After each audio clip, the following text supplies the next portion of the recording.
저 이번에 가지고 온 논문은 디텍터 RS라고 해서 오브젝트 디텍션 도메인 그 논문이고요. 어, 약간 넥 부분을 좀 바꾼 거랑 좀 컨볼루션 자체를 오브젝트 디텍션에 맞춰서 조금 바꿔는 게 노벨티라고 할 수 있겠습니다.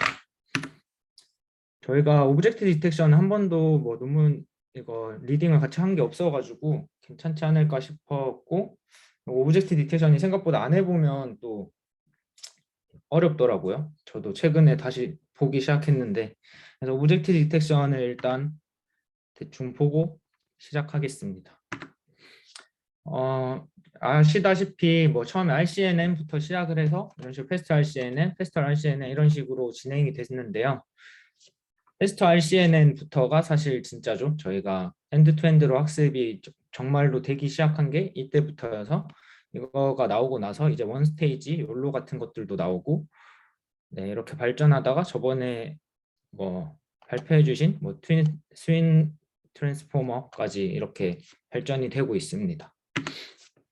그래서 패스트 RCNN이 처음에 엔드투엔드 학습 가능해진 투스테이지 디텍터인데요. 이게 학습이 되는 플로우가 처음에 이렇게 인풋이 주어지면 백본 레이어를 거쳐서 피처 맵이 하나 뽑아지게 되고요. 그 피처 맵에서 이제 투 스테이지가 진행이 되는 겁니다. 한 스테이지가 리전 프로포절 네트워크, RPN 네트워크를 거쳐서 저희가 어떤 지점에 박스가 인스턴스가 있을지 이 박스들을 찾는 게 하나의 스테이지고요. 이렇게 박스가 찾아져서 ROI, 리전 오브 인터레스트 부분이 찾아지게 되면 그 부분들로 이제 이게 어떤 클래스인지 클래시피케이션을 진행을 하게 됩니다. 여기서 박스 리그레이션도 여기서 진행을 해주게 되고요. 그래서 이렇게 총 두 가지 스테이지로 진행이 되는 게 오브젝트 디텍션이었고요. 이거는 뭐 욜로 V4에 있는 이거 도식화인데, 원스테이지도 생겨났잖아요. 원스테이지 같은 경우에는 여기서 리전 프로포저를 하는과 동시에 클래스도 그냥 같이 예측을 하는 브랜치가 같이 있다고 생각을 하시면 되겠습니다. 그래서 원 스테이지만 하면 여기서 다 끝나는 거고, 투 스테이지면 여기서는 박스 위치만 찾고 이 박스들을 가지고 와서 이제 클래시피케이션 클래스를 찾는 이렇게 나눠지게 됩니다. 그래서 투 스테이지가 당연히 더 성능은 더 좋겠죠. 원 스테이지가 빠르더라도. 근데 여기서 보시면 이 넥 부분이 있는데요. 저희가 조금 간과하고 넘어가기 쉬운 게, 초반에 뭐 딥러닝 이런 공부를 하게 되면 오브젝트 디텍션을 좀 플로우를 대충 훑고 지나가게 되면 넥 부분은 안 나오거든요. 웬만하면 뭐 패스트 RCNN까지 정도만 보고 그 이유는 뭐 진짜로 뭔가를 뭐 캐그를 하거나 뭐 아니면 뭐 스터디를 더 하거나 이래야지 진행을 하기 때문에 이 넥 부분을 좀 간과하고 넘어가기 쉬운데요. 사실 여기 리전 프로포절이랑 여기 백본 사이에 이 피처를 조금 더 강화해주는 넥 부분이 생겨나게 됐습니다. 패스트 RCNN 나오고 나서부터. 그래서 이 부분을 어떤 식으로 조금 더 좋게 잘 피처를 잘 뽑아낼 수 있게 하는지에 대한 연구가 계속 진행이 되어 오고 있고요. 최근까지. 약간 이쪽 부분에서도 노벨티가 있어서 이쪽 부분도 조금 보고 지나가겠습니다. 이게 저희 오브젝트 디텍션 자체가 계속 문제가 되고 있는 프로블럼이 하나가 있는데요. 뭐 다양하겠지만 그중에 제일 큰 게, 보시면 이렇게 이미지가 들어오면 얘는 이렇게 사람이 엄청 큰데 이런 이미지가 들어와도 이런 사람도 사람으로 인식을 해야 되고, 심지어 이렇게 큰 애는 사람으로 인식을 하고 여기 셀폰 이렇게 작은 ROI도 셀폰을 잡아내야 돼요. 그래서 가장 큰 문제가 이런 좀 스케일의 차이, 좀 인스턴스들, 이런 물체들, 오브젝트들의 스케일의 차이를 어떻게 잘 로버스트하게 학습을 할지가 항상 문제가 됐던 거고, 해결을 하려는 뭐 시도가 많았었습니다.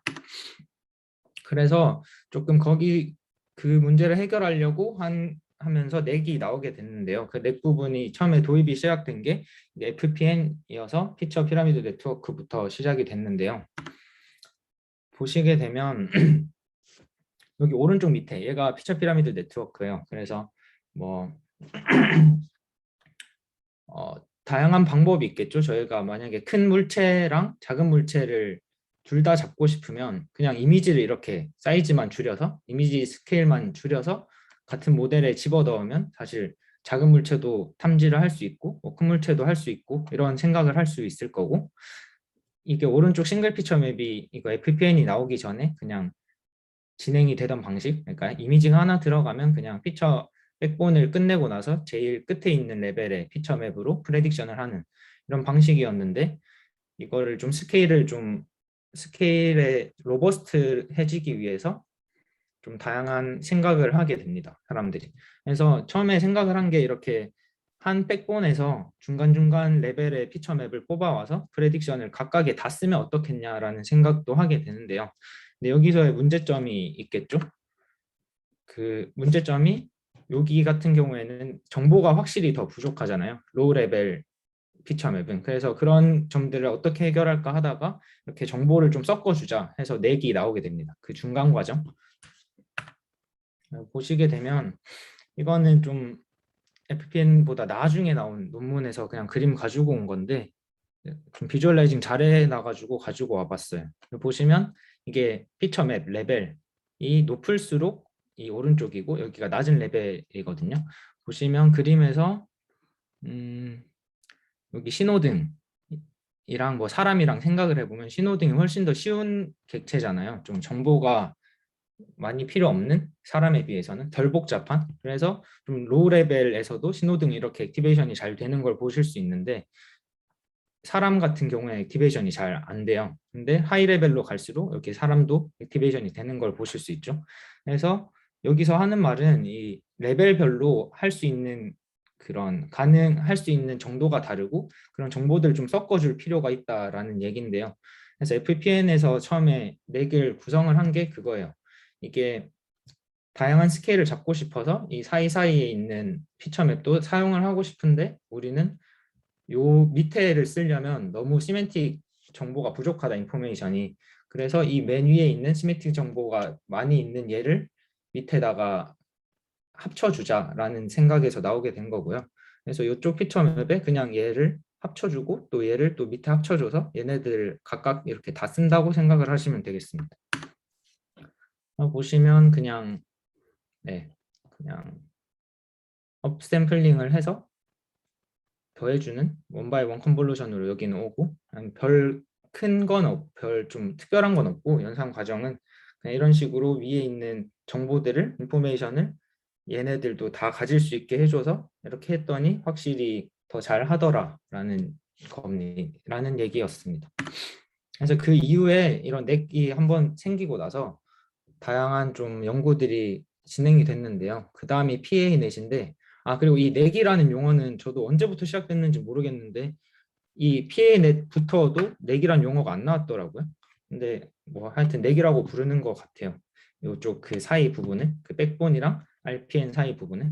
그래서 PA 넷에서는 얘네가 하는 얘기가, 현재는 이 하이 레벨에 있는 피처 맵을 밑에다가 이렇게 정보를 보내줬잖아요. 근데 그것뿐만이 아니라 사실 여기 백본에서 지금은 이렇게 4개 단계로밖에 안 돼 있어 보이지만 사실은 레즈넷 50 뭐 이런 것만 생각해봐도 이 사이에 컨볼루션 연산이 엄청 많고 풀링 연산도 많고 해서 사실 이 로우 레벨에 있는 정보들이 이 하이 레벨까지 제대로 갈지도 의문이다라는 거에서 시작이 돼서 이렇게 하이 레벨 정보만 밑으로 주는 게 아니라 그냥 로우 레벨 정보도 위로 한 번 더 줘보자 해서 여기 이 뽑아져 나온 이 피처 맵들을 그냥 한 번 더 위로 컨캐시 한 번씩 더 해준 겁니다. 컨캐시든 더 해주는 거든 이렇게 했더니 뭐 더 좋아지더라 이런 얘기였고요. 그래서 이쪽 넥 부분에도 조금 노벨티가 있어서 넥을 한번 보고 넘어갔고 이제 디텍터 RS에 대해서 살펴보겠습니다. 디텍터 RS는 좀 노벨티가 있다고 하는 게 이렇게 두 가지예요, 결국엔. 그래서 하나는 리커시브 피처 피라미드, 뭐 말 그대로 그냥 계속 쌓는 거겠죠. 그래서 피처 피라미드 FPN 네트워크를 몇 번 더 쌓아서 더 강화 로버스트하게 하겠다고, 하나는 그 컨볼루션 스위처블 어트로스 컨볼루션인데, 아트로스 컨볼루션이 그 딜레이티드 컨볼루션이잖아요.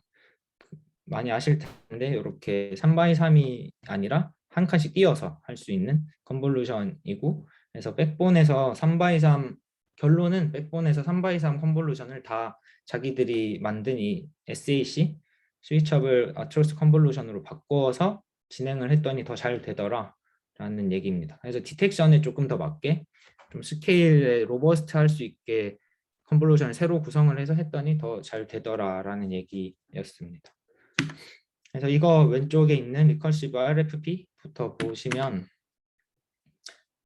진짜 뭐 사실 별게 없어요. 여기 넥 정보가 원래는 저희가 백본에서 넥 정보를 이렇게 넥에다가 정보를 보내주는데 하이 정보만 이렇게 보내줬잖아요. 그래서 PAnet 같은 경우에는 여기서 이 넥에서 다시 로우 정보를 위로 한 번씩 더 보내주는데 이게 사실 얘네끼리만 지금 상호작용을 계속 한 거잖아요. 한 번 더 해줬다고 하더라도. 근데 얘네가 하는 말은 얘네 정보를 이용해서 한 번 더 백본을 한 번 더 학습을 시키자라는 얘기고요. 그래서 좀 더 보기 쉽게 이렇게 펼쳐보면 이렇게 생겼는데 어떻게 보면 사실 PAnet 아까 한 거랑 똑같이 볼 수도 있는데 얘네는 여기 정보를 그냥 자기들 4개 다시 준 게 아니라 백본을 학습시키는데 한 번 더 쓰게 됩니다. 그래서 얘네가 바텀업으로 이렇게 온 백본이 있고 여기 넥은 탑다운이었는데 다시 그 백본을 학습을 한 번 다시 시키는 거예요. 바텀업으로. 얘네에서 이렇게 피처 맵을 뭐 어떤 연산을 거쳐서 해주겠죠. 그래서 이 연산이 ASPP라는 거고 이건 뒤에 보겠습니다.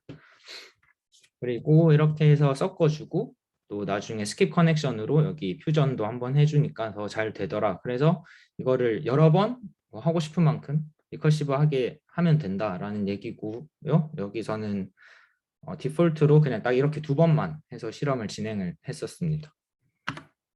여기 ASPP를 보시면 어떻게 얘네의 정보를 이 백본에다가 합쳐줄 때 어떻게 잘 합쳐줄까에 대한 부분인데요.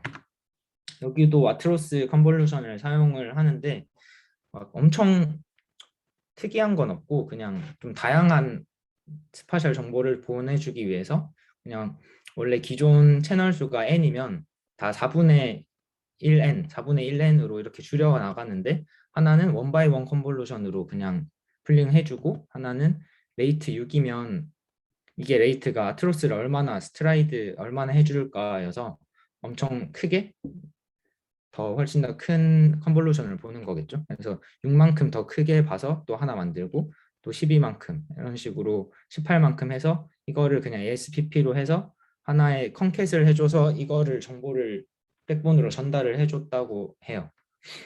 네, 사실 뭐 이렇게 하니까 잘 됐다고 하고 이게 큰 뭐 그런 설명은 없었고 그냥 딱 봐도 그냥 스파셜한 정보, 좀 리셉티브 필드 넓히고 하려는 목적이 보이죠.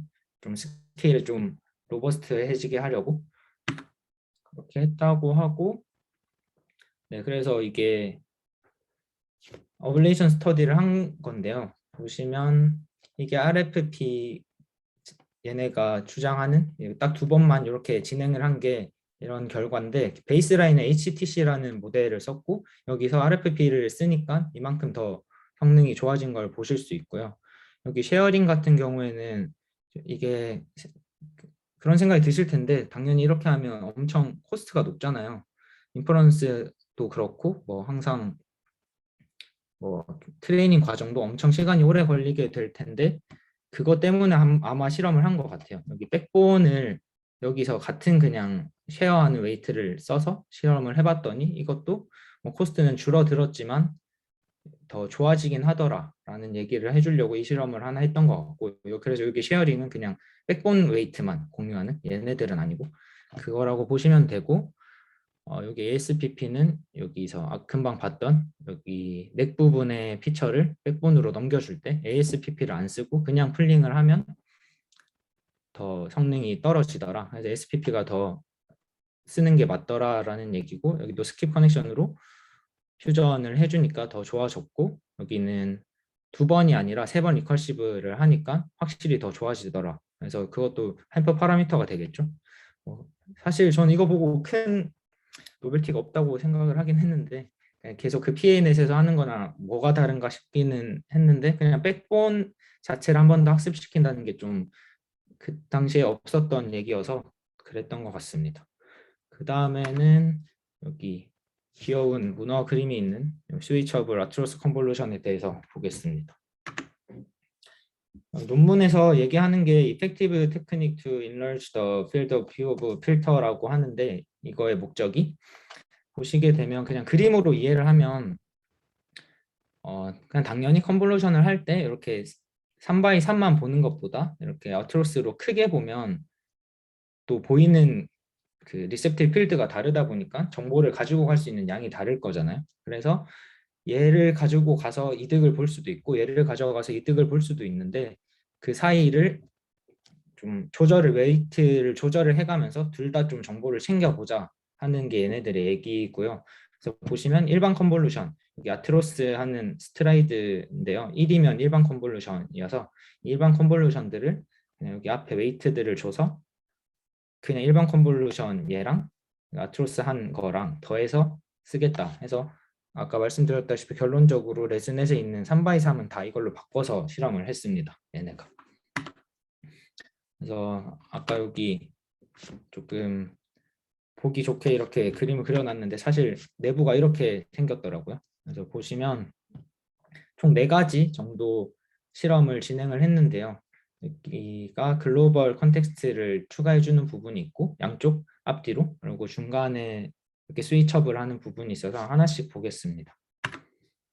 글로벌 컨텍스트 같은 경우에는 사실 뭐 별건 없고 SENet인데, 그 간단하게 혹시나 모르실 수 있어서 간단하게 설명을 가면, 그냥 여기 피처 맵이 있으면 피처 맵을 글로벌 에버리지 풀링을 하면 원 바이 원 이렇게 채널 수 이런 식으로 나오게 되고, 얘네를 이용해서 각각 채널별로 어텐션을 주게 되는 그런 구조입니다. 그래서 얘네 같은 경우에는 이렇게 각각 이 채널에 있는 이 값들을 곱해주게 되는데, 요거랑 똑같이 얘네 논문에서도 그렇게 말하더라고요. 여기서 따왔다 했는데 이렇게 자기들은 곱해주지 않고 그냥 단순히 더해줬다라고 하고요. 그 더해준 이유는 그냥 그렇게 하니까 더 성능이 더 잘 나왔다고 합니다. 그래서 앞뒤로 넣어줬고 이걸 넣어주니까 성능이 더 잘 나왔는데, 뭐 이유는 확실하게 모르지만 본인들 그 저자들 말로는, 자기들 예상으로는 나중에 이 후반부에 여기 중간에 하는 스위처블 부분에서 이 채널별로 이 위 거를 많이 쓸지 밑에 거를 많이 쓸지에 대한 정보를 여기서 한번 더 해줌으로써 좀 더 좋아지지 않았나라고 얘기를 하고 있습니다. 그래서 이 글로벌 컨텍스트 부분이 있고요. 이 컨볼루션 내에. 그리고 듀얼 스위치 부분인데, 아까 말씀드린 일반 컨볼루션이랑 아트로스 컨볼루션 중에 어떤 걸 더 쓸지에 대한 거를 학습을 어떻게 하냐는 건데요.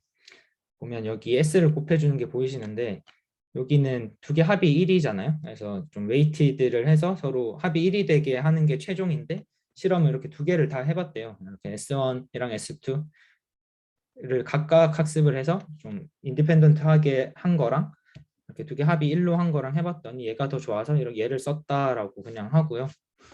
그래서 그냥 일반적인 컨볼루션이랑 그 좀 스파셜하게 넓게 볼 수 있는 거 둘 다 가지고 갔다라는 게 이쪽이었습니다. 그리고 그거 아트로스 컨볼루션을 쓰는 거에서만 그치지 않고 디포머블 컨볼루션도 썼는데요. 디포머블 컨볼루션은 원래 저희가 3x3이면 이렇게 격자 있는 대로 컨볼루션을 진행을 하게 되는데, 사실 저희가 원하는 지점이 이렇게 정사각형이기 쉽지 않잖아요. 원래 실제로는. 그래서 디포머 컨볼루션이 2017년인가 아마 나온 걸로 알고 있는데, 그냥 요 어떤 위치에 그 피처를 가지고 갈지 오프셋도 학습을 해서 그냥 이 3x3이 아니라 디포머블하게 컨볼루션을 가지고 가는 겁니다. 그래서 이게 결과를 보면, 만약에 요점에 대한 게 결국엔 어디 리셉티브 필드를 가지게 됐는지 결론을 보면, 이렇게 백그라운드 같은 경우에는 전체를 다 받고, 이게 차에 찍어 보면 진짜 차 근처에만 이렇게 리셉티브 필드를 가져간 걸 볼 수 있죠. 이런 식으로 얘네도. 그래서 디포머 컨볼루션이 이렇게 자기들 볼 수 있는 리셉티브 필드를 정해서 잘 할 수 있다라고 하고, 아마 디포머 컨볼루션이 클래시피케이션 이런 데보다 디텍션이나 세그멘테이션 이런 쪽에 훨씬 더 영향력이 있는 걸로 알고 있거든요. 그래서 그냥 좀 오브젝트 디텍션이어서 좋다는 거 많이 갖다 쓴 것 같습니다. 논문 자체가. 그래서 디포멀 컨볼루션도 적용을 했다고 하고요. 아까 이 위에나 밑에나 둘 다. 그 다음이 락킹인데요. 여기 아까 식을 보시면 여기 x가 인풋이고, 그러니까 컨볼루션을 진행할 때 인풋 x랑 w가 웨이트인데, 여기 밑에 보시면 w 플러스 델타 w 돼 있는데 이게 좀 어렵게 이렇게 표현을 해놔서 그렇지 뭐 특별한 건 아니고요. 원래 오브젝트 디텍션을 진행을 할 때 백본을 쓰면 프리트레인된 웨이트를 웬만하면 가져다 쓰게 되거든요. 그럴 때 원래 이렇게 3x3 컨볼루션 같은 경우에는 웨이트가 있잖아요. 저희가 백본 프리트레인된 웨이트가 있는데 아트로스 컨볼루션에 대한 웨이트는 학습되어 있는 웨이트가 없어서 이거에 대해서 어떻게 처리를 할까 하다가 이 생각을 한 것 같은데 그냥 별건 아니고 그냥 아트로스도 좀 멀리 보지만 그냥 똑같이 W를 썼다고 생각을 하시면 됩니다. 그래서 이 W가 얘랑 똑같이 고정이 되고 이 델타 W만 학습을 한다. 말은 이렇게 표현해놨지만 그냥 W로 고정을 하고 시작을 한다라고 생각하면 될 것 같습니다. 이렇게 했을 때 그냥 얘네 그냥 초기화 해준 거랑 다르게 훨씬 더 성능이 좋았다고 하네요. 좀 학습 시에 어떻게 학습 시에 이런 식으로 했다는 걸 말해주는 것 같아요.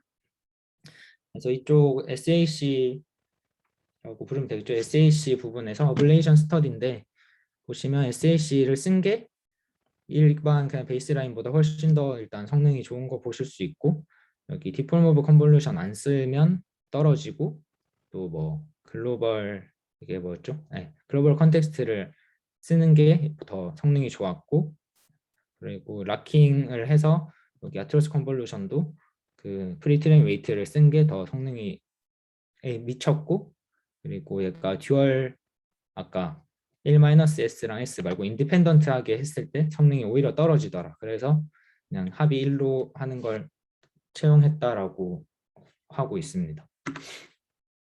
그래서 뭐 남은 실험 한 2개 정도 더 보고 마무리하겠습니다. 그 막 수치 나타나 있는 테이블은 그냥 안 가지고 왔고요. 뭐 그냥 다른 거랑 비교해서 자기들이 더 잘 나온다는 거 정도밖에 없어서 이런 거 가지고 와봤는데 이거는 히트맵이 뭘 의미하냐면 더 검은색일수록 그 아까 저희가 스위치하게 썼잖아요. 컨볼루션을 그냥 3x3 컨볼루션이랑 아트로스 컨볼루션이 있는데 검은색일수록 아트로스 컨볼루션이 더 액티베이션 됐다고 보시면 됩니다. 그래서 그림 인풋이랑 비교해 보면 확실히 큰 물체들 아트로스 컨볼루션이 더 액티베이션이 많이 된 걸 보실 수 있죠. 그래서 좀 자기들이 아트로스를 쓰면 좀 큰 물체나 이런 스케일에 좀 로버스트해질 거다라는 그런 인투이션이 좀 그게 진짜로 됐다는 걸 확인해주는 실험 결과인 것 같습니다. 얘도 뭐 이렇게 큰 물체들을 확실히 잘 잡는 걸 보실 수 있죠. 그리고 이건 그냥 결론인데요. 그냥 원래 베이스라인보다 얘네들 썼을 때 확실히 더 성능 로스가 더 잘 떨어지고 성능도 더 좋았다고 하네요. 네. 그래서 사실 막 엄청 큰 처음엔 조금 기대하고 읽기 시작했는데 엄청 큰 노벨티가 있던 건 아니고 좀 다 좋다고 하는 것들 잘 갖다가 쓴 것 같고 근데 그거를 좀 의미 있이 잘 그래도 엮은 것 같아서 좀 볼 거는 좀 많은 것 같아요. 그리고 네 성능과 별개로 사실 오브젝트 디텍션은 실용적으로 쓰려면 속도가 사실 제일 중요해서 계속 요즘도 원 스테이지만 더 연구가 되고 이러고 있는데 이렇게 성능은 올라가도 사실 엄청 느릴 거여서 그런 건 좀 안 좋은 것 같더라고요. 네, 여기까지 네입니다. 혹시 질문 있으면 질문해 주세요.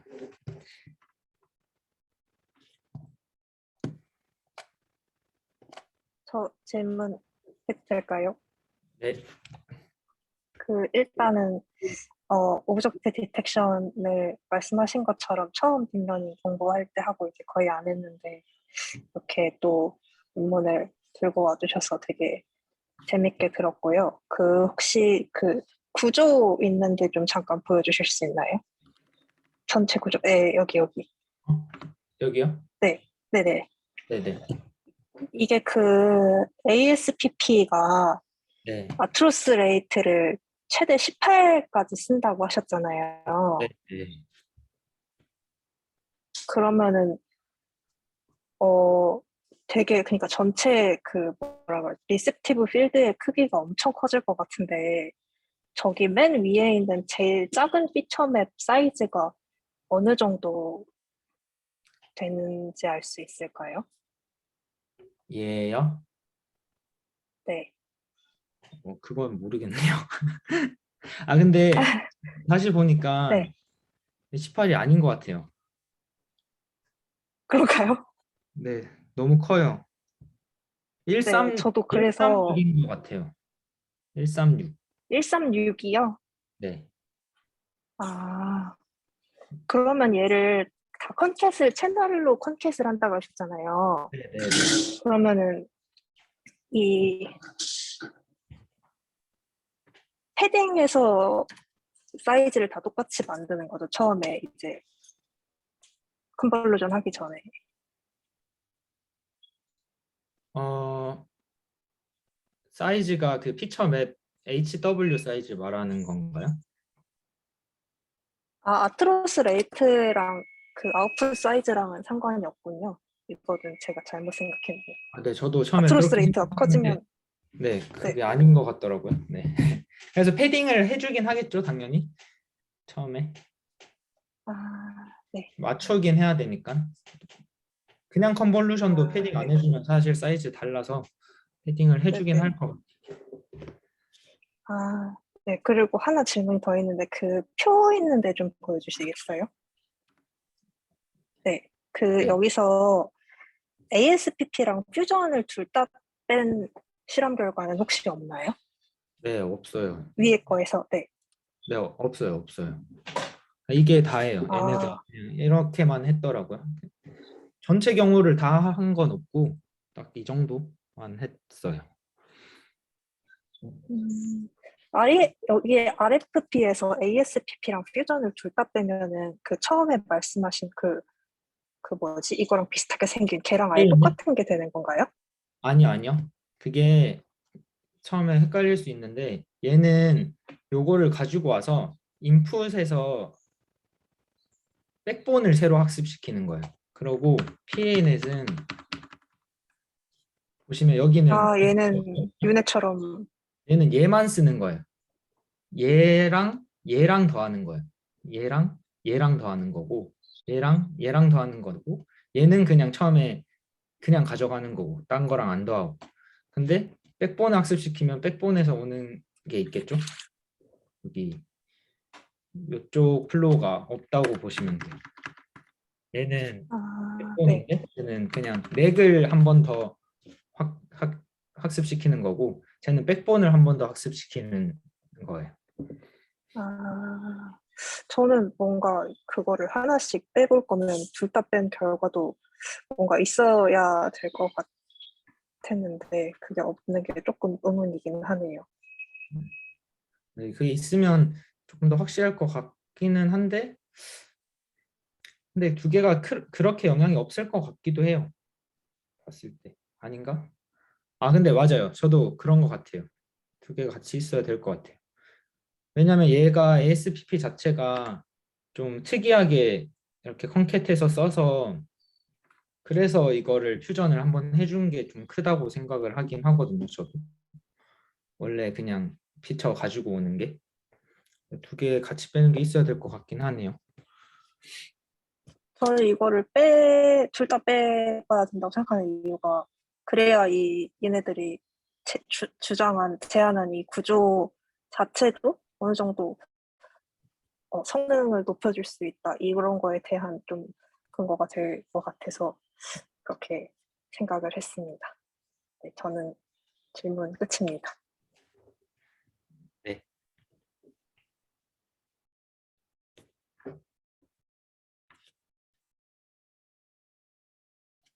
혹시 더 있으실까요? 아, 그 스위치 펑션에서 아, 그 만약에 이거를 네. 이제 인디펜던트하게 하는 거랑 그리고 그렇게 가져가지 않은 것에 그냥 차이가 사실 이게 스위치 펑션이 지금 오버브 에버리지 플링을 컨볼루션 1 곱하기 1을 하고 그리고 에버리지 플링을 한 거잖아요. 네. 예, 그러면은 그 차이는 웨이트가 다른 건가요? 그러니까 각각 독립적으로 웨이트를 학습시키냐 아니면 연관지어서 웨이트를 학습시키냐의 차이인 건가요? 연관되어서라기보단 독립적인 건 맞고 얘 그냥 그냥 쓰는 건 하나만 학습하는 거죠. 그래서 만약에 내가 아, 이 위치에서 큰 거를 보는 게 더 이득이겠다 하면 작은 거를 버리는 게 지금 현재 거고, 네. 그러고 인디펜던트하게 하면 큰 거를 보는 게 좋겠다. 근데 작은 거는 작은 걸 또 많이 봐야겠네 하면서 그냥 어, 학습을 하는 게 인디펜던트인데, 그냥 하나를 취하면 하나를 버리는 게 더 의미가 있었다고 하네요. 그냥 이건 실험 결과여가지고 사실 음, 해석하기 나름인 것 같아요. 예, 알겠습니다. 저 그 SAC 부분에서도 질문이 하나 더 있는데 네. 이게 그 S가 나오잖아요. 에버리지 플링이랑 컨볼루션을 통해서 네. 그 S가 그러면은 S랑 그 위에 컴브랑 아래 컴브에다 곱해주는 거를 픽셀 와이즈로 곱해주는 건가요? 엘리먼트 와이즈로? 네, 그런 것 같아요. 그래서 여기 보면 얘네도 픽셀별로 어디께 더 많이 액티베이션 됐는지 보이잖아요. 그러니까 아, 아트로스가 네. 많이 쓰였는지 아닌지, 그래서 픽셀별로 아, 정도를 곱해주는 것 같아요. 그러면 어, 그러면 위에 컨볼루션, 그러니까 위아래 컨볼루션 결과랑 그 가운데 S랑 그 뭐지? 피처맵 사이즈가 다른 거는 그냥 헤딩으로 맞춰줄 것 같은데, 네, 어, 에버리지 풀링을 굳이 5 by 5를 쓴 이유가 뭘까요? 3 by 3을 하는 게, 아, 제가 생각하기에는 얘는 리셉티브 필드가 3 by 3이거든요. 근데 얘는 네, 나초스 3을 하면 7 by 7이에요. 그래서 그냥 네. 그 사이가 제일 적절하지 않았을까 싶기는 한데, 이것도 실험을 해봤을지는 모르겠네요, 이 저자들이. 근데 그 사이가 아트로스 네, 레이트랑 아웃풋 사이즈는 상관없지 않나요? 위랑 아래랑 그 아트로스 레이트가 1이건 3이건 똑같은 피처맵 크기가 나오는 거 네, 아닌가요? 피처맵 크기는 똑같은데 얘가 볼 수 있는 리셉티브 필드가 3 by 크기가 3이고 얘는 7 by 7인데, 얘네가 어느 정도 주위를 봐서 뭐를 더 써야 될지를 사실 얘네가 결정을 하는 거잖아요. 그러니까 네. 얘네가 어떤 계산을 해서 위에 거를 쓰는 게 더, 위에 걸 보는 게 맞나 밑에 걸 보는 게 맞나를 계산을 해야 되는데, 그거를 계산을 하려면 얘네랑 좀 비슷한 그 리셉티브 필드를 봐야 하지 않나 하는 생각이 듭니다. 아, 네. 맞는 것 같네요. 저도 감사합니다. 대충 생각하고 있었는데 말하면서 좀 그런 것 같아요. 네, 그런 것 같습니다.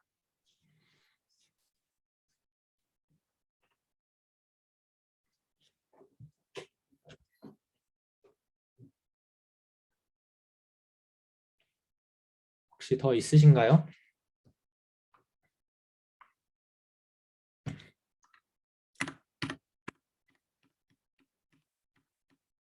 네, 감사합니다.